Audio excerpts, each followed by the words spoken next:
Hi, can you hear me? Yeah? Yes.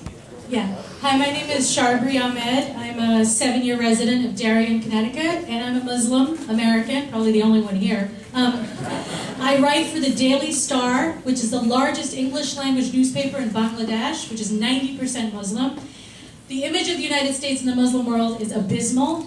I want to know what message you have for the Muslims right now, the world over, what positive, supportive, inclusive, expansive message you could send to the Muslim people right now. It's imperative. So, and I will write it in my column next week.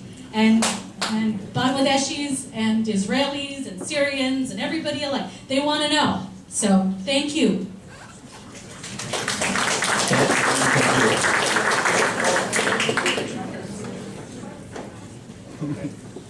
Yes, sir. Boris Mendeles from Monroe. Would like to ask you. Melissa, I'm sorry, sir. She had a really good question, so I'll try to answer it with some brevity. The question, for anybody who didn't hear it, was what message would you direct to Muslims around the world?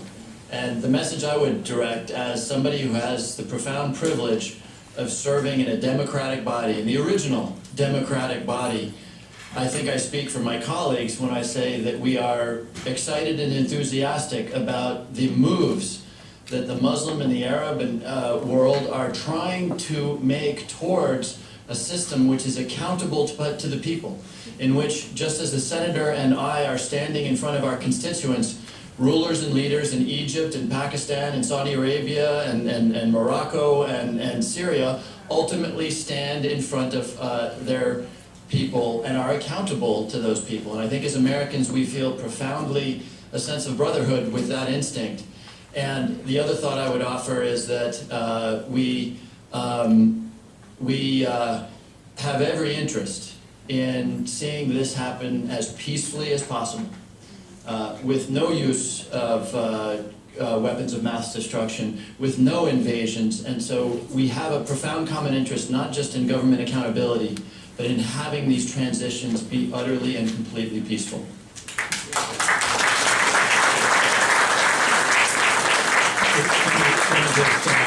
Second Jim's remarks, what I would say to the world, and my hope is that the message of the United States is not directed to the Muslims or Christians, it is directed to the people of the world, is we want peace. And we want to protect the rights of minorities, religious minorities, racial minorities, whether it's in this country or abroad.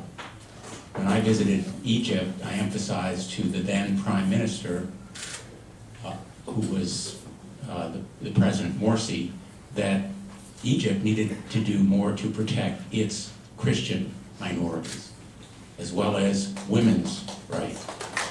And part of our vision and our message in the United States is that we respect individual rights and liberties, but most important, we want peace in the world.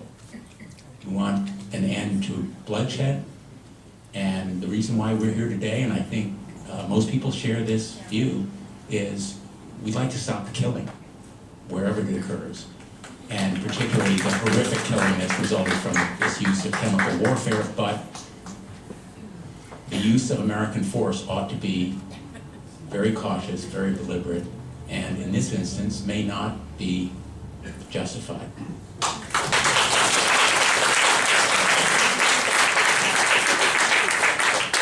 Congressman, you said